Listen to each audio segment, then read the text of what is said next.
जिंदाबाद जिंदाबाद, किसान एकता जिंदाबाद जिंदाबाद जिंदाबाद, किसान एकता जिंदाबाद जिंदाबाद जिंदाबाद, इंडियन नेशनल लोकदल पार्टी जिंदाबाद जिंदाबाद जिंदाबाद। नमस्कार, मैं हूं आपका दोस्त विनोद शर्मा और आज आपके साथ एक बड़ी अपडेट लेकर के आ गया हूं। दोस्तों, हम भिवानी में मौजूद हैं और फिलहाल आप देख सकते हैं किस प्रकार किसानों के लिए जो बिल आए थे, स्पेशल कृषि कानून, वो आज प्रधानमंत्री ने एक राष्ट्र के नाम संदेश दिया और वापसी का जो घोषणा हुई है उसके बाद हर पार्टी, हर जो वर्ग है वो आज खुश है। तो पार्टी जो इनेलो है, और कुछ दिन पहले ही इलाहाबाद इलेक्शन हुए थे, तो इन लोगों से चर्चा करेंगे। भिवानी में भी खुशी है और लाडू बांट रहे हैं हमारे साथ, लड्डू जो बांट रहे हैं हमारे साथ सुनील लांबा जी हैं। क्या कहेंगे, आज इतनी खुशी और चारों तरफ लोग नारे लगा रहे हैं किसान एकता के? जिस तरह से ये कृषि कानून लेकर आए थे और जिस तरह से सभी किसानों में आक्रोश था, और ये सच्चाई भी थी कि जो ये कानून थे पिछले जो सारा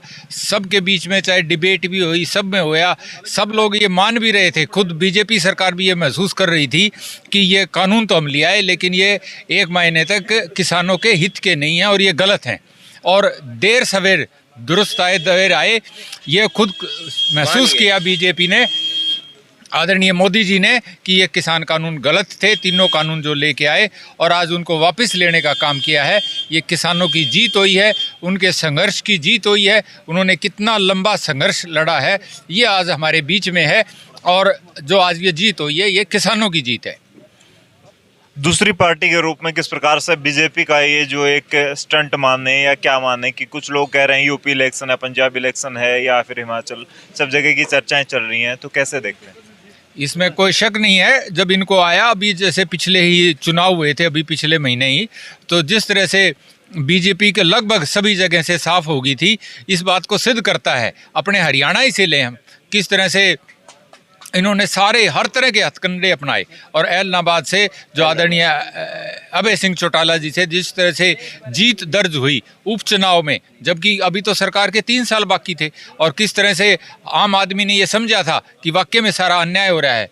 जो हथकंडे इलाहाबाद चुनाव में अपनाए हैं मौजूदा सरकार ने, चाहे जजपा ने, तो वो एक अपने आप में हैरानी करने वाली बात थी कि ऐसा कभी चुनाव नहीं होता, कि किस तरह से खरीद फरोख्त हुई, सारे सरकारी मशीनरी का किस तरह से दुरुपयोग हुआ, तो और उसके बावजूद भी सरकार को हार का मुंह देखना पड़ा। अभय सिंह चौटाला की जीत हुई और इस बात का सिद्ध कर दिया कि वाकई में भी किसान जो बैठे हैं वो अपने सही हक के लिए बैठे हैं, और सबसे बड़ा इसी का ये परिणाम रहा कि आज ये मोदी जी को तीनों जो कृषि कानून थे वो वापस लेने पड़े।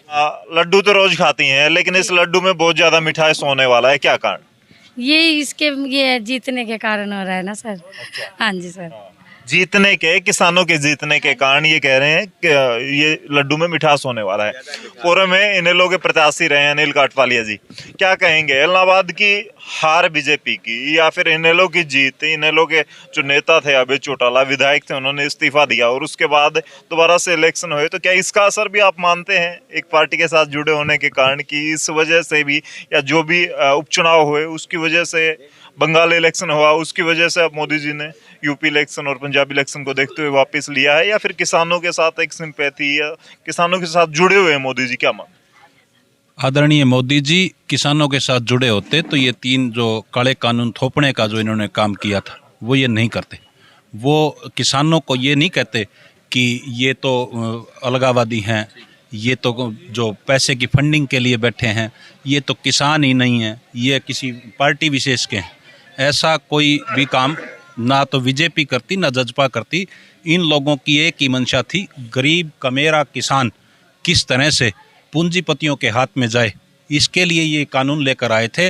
और जहाँ तक बात है उपचुनाव की इलाहाबाद की, आदरणीय चौधरी अभय सिंह चौटाला जी ने और जो हमारे सुप्रीमो हैं चौधरी ओम प्रकाश चौटाला, उन्होंने हमेशा एक ऐलान किया कि हम किसान कमेरे और छोटे व्यापारी दुकानदार के साथ हैं, और उसकी जो उन्होंने एकता का जो परिचय इलाहाबाद में छोटे व्यापारी ने, किसान ने, सब ने मिलकर चौधरी अभय सिंह चौटाला को जिताया। वाकई में ही बीजेपी को मुंह की खानी पड़ी। जहां बीजेपी सरकार हारी वहां जनतंत्र भी हारा, और वहां इनकी तानाशाही के भी गोडे टिके। इन्होंने उस हार से सबक लिया। इन्होंने आज जो गुरु पर्व के दिन ये कानून जो वापस लिए हैं, मैं आपको एक बात बड़े खुले दिल से कहना चाहता हूँ कि इस आंदोलन की शुरुआत जो है पंजाब से हुई थी, और पंजाब के वैसे तो पूरा हिंदुस्तान गुरु को मानता है, लेकिन पंजाब में अधिक संख्या में इन गुरु की जो है आराधना करते हैं, गुरु के अनुयायी लोग रहते हैं। आज उनकी जीत हुई है, उनके संघर्ष की जीत हुई है, और आज इस पावन पर्व पर उनको जो उनके गुरु ने जो आशीर्वाद दिया, उसके लिए मैं सबसे पहले तो हरियाणा के प्रत्येक व्यक्ति को, प्रत्येक हिंदुस्तान के नागरिक को गुरु पर्व की हार्दिक शुभकामनाएं देता हूं। वहीं किसान कमेरे की जीत जो आज हुई है, उसके लिए भी प्रत्येक व्यक्ति को शुभकामनाएं देता हूं। और जहां तक बात है बीजेपी की, बीजेपी ने ये सोच लिया था कि हम सत्ता में हैं, हम कुछ भी कर सकते हैं, लेकिन जनतंत्र जो है ना, जनता की जो भावना है, उसमें बहुत बड़ी ताकत होती है। उसके आगे बहुत जो ताकतवर लोग हैं उन्हें भी झुकना पड़ता है। आपने कहा कि गुरु पर्व पर पंजाब की सरदारी को देखें या पंजाब के किसानों को देखकर ये फैसला लिया गया है, तो पंजाब इलेक्शन में फायदा होने वाला है बीजेपी? नहीं, एक चीज़ आप बताओ ना, आज अगर मैंने आपके साथ कोई बुरा किया, उसके लिए मैं अगर कहीं किसी पंचायत में बैठ के माफ़ी मांगता हूँ, तो ये तो हो गया कि मेरी और आपकी बोलचाल शुरू होगी। लेकिन जिस दिन मुझे आपकी विशेष रूप से ज़रूरत होगी, उस दिन आपका जो विवेक काम करेगा वो करेंगे। वो तो जनता का फैसला है। जनता आने वाले समय में क्या करेगी, ये बात तो पहले कह पाना बड़ा मुश्किल होगा। लेकिन हरियाणा की जनता में या फिर हिंदुस्तान में ऐसी चर्चाएं रहती है कि सुबह का भूला शाम को घर वापस आ जाए। अगर आप लोगों की जो जिस हिसाब से बातें चलती है उस हिसाब से बात करें, तो कहीं ना कहीं उसको माफ़ कर दिया जाता है, तो ऐसा कुछ होगा? नहीं, माफ़ करना किसी एक व्यक्ति के बस की बात नहीं है। नहीं, ये कोई माफ़ी करना एक व्यक्ति विशेष के बस की बात नहीं है। ये इनकी तो जो मैनेजमेंट थी, इन्होंने बैठ के तो थोप दिए, और आज हमारे देश के आदरणीय प्रधानमंत्री जी ने अकेला आके कह दिया कि ये कानून रद्द हो गए। ये तो व्यक्ति विशेष की बात थी, क्योंकि इन्होंने थोपा था।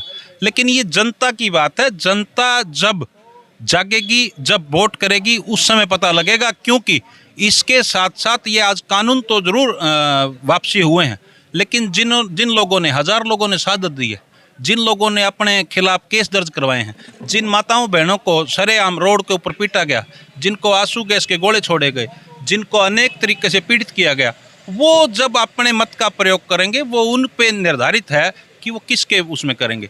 ये कोई किसी ने उनको गिफ्ट थोड़ी दिया है, ये तो उन्होंने मजबूर होकर वापसी लेने पड़े। कोई गिफ्ट होता तो उसके लिए तो शायद हो सकता है कि कोई आदमी किसी के साथ जुड़ जाता है। ये तो उनके संघर्ष की जीत हुई है।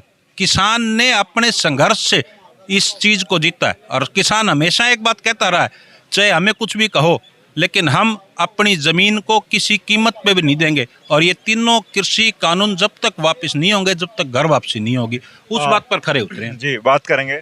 विपक्ष के पास मुद्दा रहता है महंगाई, या फिर अब ये कानूनों का मुद्दा था। महंगाई में भी पेट्रोल में 5 से 10 रुपये, 12 रुपये के आसपास घटे हैं, पेट्रोल की बात कर लें, या फिर अब कानून वापसी। तो अब विपक्ष के पास कम मुद्दे रह जाएंगे, या कहीं ना कहीं बीजेपी हावी होती दिख रही है? कैसा लगता है? देखिए, आज महंगाई ने देश की कमर तोड़ रखी है, और ये ऊँट के मुंह में जीरा सम्मान इन्होंने घटाया है। वैसे डीजल पेट्रोल के दाम 60 रुपये लीटर पेट्रोल और 40-45 रुपये लीटर डीजल होना चाहिए था। और आज हमारे प्रधान जी लांबा साहब ने लड्डू बांटे। हमारे इन भाई कार्यकर्ता, हम भी कार्यकर्ता हैं, हमने किसानों की जीत का संघर्ष के लिए प्रधान जी ने, हमारे इनोलो पार्टी ने लड्डू बांटे। और हमें खुशी है, पूरे हिंदुस्तान के किसान भाइयों के साथ हमने मिलकर, कंधे से कंधा मिलकर हम भी इनके साथ में खड़े हैं, वो लड़ाई लड़ते हैं। और भी मैं कहना चाहता हूँ, आज मोदी जी ने कानून वापस लिए हैं। 700-750 किसान भाई हमारे शहीद हुए हैं देश के। ये बड़ा गलत, हमें दुख है इस बात का। मोदी जी ने ये निर्णय पहले ही ले देना चाहिए था, जो हमारा एक भी किसान भाई शहीद नहीं होता देश के लिए। लांबा साहब, एक बात और कर लेता हूं आपसे। कुछ किसान अब भी ये कह रहे हैं कि हमें भरोसा नहीं है, जब तक संवैधानिक रूप से वापस नहीं हो जाएंगे तब तक हम नहीं उठने वाले। दूसरी तरफ बात करें, क्या अब इतना गैप रह गया तो बीजेपी से जुड़ पाएंगे दोबारा से लोग? जो लोग, कुछ लोग टूटे थे, या कुछ लोगों का थोड़ा सा आपस में मनमुटाव हुआ था किसानों का आपस में? नहीं, जिस तरह से शहादत देके और जिस तरह से उन्होंने, एक तो कोई जैसे कहते हैं ना तोहफा देना, ये तो शहादत देके मजबूर कराया है। अब भाई तुम किसानों के साथ अन्याय करने जा रहे हो, किस तरह से इतना ज़्यादा, अगर हम अपना हिंदुस्तान का इतिहास उठाकर देखें, इतना लंबा कोई आपको आंदोलन नहीं मिलेगा जिससे कि जितना लंबा किसानों को अपना हक लेने के लिए संघर्ष करना पड़ा हो। उल्टा हक नहीं लिया, उल्टा जो नुकसान हो रहा था, जिसकी वजह से ये 3 कृषि कानून, जिसका हर आदमी मानता था कि ये काले कानून हैं, अगर उनको वापस करने का काम किया है तो वो किसानों ने अपनी शहादत दी है। शहादत के बदले में उनको मजबूर करके मौजूदा बीजेपी सरकार को ये वापस कराने का काम किया है। यही ये लोग कहा करते थे कि इस कानूनों से फ़ायदा होगा, दिकड़ा होगा। एमएसपी की बारे में बात है, वो तो अभी बीच में ही छोड़ रखा है। जिसके लिए जो सबसे बड़ी कानूनों की वजह से परेशानी आने वाली थी वो थी एमएसपी, मिनिमम सपोर्ट प्राइस, जो फिक्स होता है, जिसकी वजह से हर किसान सबसे ज़्यादा मार में आता है, खासकर जहाँ पैदावार थोड़ी सी ज़्यादा होती है। कई बेचारे ऐसे हमारे राज्य हैं जिनमें इतनी पैदावार नहीं होती, जितनी होती है वहीं लग जाती है। ये जो बेल्ट है हमारी, जो सारी नॉर्थ की लगा लो, इसमें ही पार्ट ऑफ यूपी है, पंजाब है, हरियाणा है, यानी जहाँ पर पैदावार होती थी उनको सबसे ज़्यादा इन चीज़ों से नुकसान होने वाला था। और ये सारे हिंदुस्तान के लिए जुड़ा हुआ था ये फैसला, क्योंकि किसान तभी खुशहाल होगा तो चाहे वो व्यापारी है, दुकानदार है, हर भाई को इससे फ़ायदा होगा। और क्योंकि हमारा कृषि प्रधान देश है, हमारे 70% से ऊपर आबादी है, आज वो किसानों पर निर्भर करती है। और अगर किसान ही खुशहाल नहीं होगा तो फिर आगे कहाँ से हमारा देश तरक्की कर पाएगा, खुशहाली की तरफ जाएगा। तो ये एक किसानों की जीत है सही मायने में, तो आज जो फैसला आया है।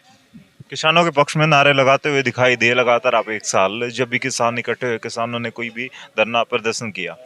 बात करें अब कितनी खुशी महसूस कर रहे हैं, अब क्या लग रहा है इस कानून वापसी के बाद, फैसले के बाद? आज हर व्यापारी किसानों की जीत पर बड़ा खुश और गर्व महसूस कर रहा है कि किसानों ने अपनी शहादत देकर ये जीत हासिल की है। जबकि यही सरकार थी व्यापारियों के प्रति बड़ी ही दुर्भावना रखती है।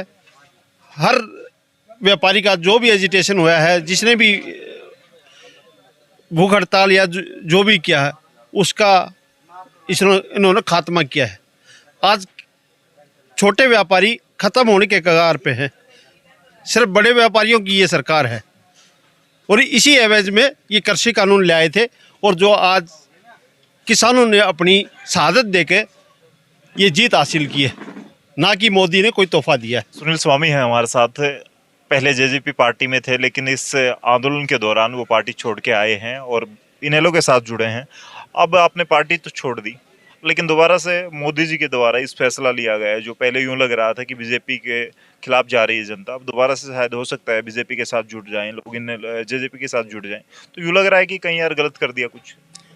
देखो, सबसे पहले तो मैं आपको बधाई देना चाहता हूं पत्रकार बंधुओं को कि आप यहाँ आए और इस मोदी सरकार के खिलाफ जो आवाज़ उठाई गई है, ये जो कृषि कानून वापसी हुए हैं, उसके संबंध में आपने हमारे विचार विमर्श आपने लिए, उसमें आप बहुत बहुत धन्यवादी के पात्र हो। और मैं ये बताना चाहता हूँ कि पीछे पूरे इंडिया में 29 उपचुनाव थे। 29 उपचुनाव में सिर्फ 4 चुनाव में 4 जो उसमें बीजेपी की जीत हुई, 25 उपचुनाव थे उसमें अदर पार्टियां जीती। उसका बीजेपी ने अनुसरण किया और तभी पेट्रोल डीजल के दाम घटाए बीजेपी ने। और किसानों की जो शहादत को देखते हुए, जैसे मीडिया वाले नहीं दिखा रहे थे किसानों की शहादत को, क्यों मीडिया इतना प्रेशर में था, सरकार की दबाव में था कि वो किसानों की शहादत नहीं दिखा रहे थे। किसानों की शहादत 1000 के करीब किसान शहादत हो गए। और मोदी सरकार ने देखा कि ये किसान आंदोलन ये बहुत उग्र होता जा रहा है। और 5 राज्यों के अभी आगे चुनाव हैं, जिसमें पंजाब है, यूपी है, गुजरात है, उत्तराखंड है, हिमाचल है। और 5 राज्यों में बीजेपी को बिल्कुल सफाया होंदा भाई, बिल्कुल साफ बीजेपी की एक भी सीट नहीं आने वाली थी। इनको देखते हुए बीजेपी ने ये झूठा प्रोपगंडा दिखाकर पब्लिक को गुमराह करके ये कि किसान बिल वापसी लेने का फैसला सुनाया, कि ताकि पब्लिक आकर्षित होकर बीजेपी को वोट दे। लेकिन ये जुमलेबाजी बीजेपी के नहीं चलेंगे। जैसे उद्योग जगत को बीजेपी प्रोत्साहन देना चाहती है, उनको आगे बढ़ावा देना चाहती है, मजदूर, कमेरा, गरीब जिनको मारना चाहती है बीजेपी, तो लोग समझ चुके हैं, हर लोग जागरूक हो चुके हैं, पढ़े लिखे लोग हैं। आगे बीजेपी की जुमलेबाजी में कोई नहीं आएगा। और आगे जो चुनाव होंगे 5 राज्यों में बीजेपी की बिल्कुल सरासर हार होगी, ये मैं आप दावे से कह सकता हूँ। और मैं इंडियन नेशनल लोकदल का पहले सिपाही था। मैं लगभग मेरे को 15-16 साल हो गए इंडियन नेशनल लोकदल से जुड़े हुए।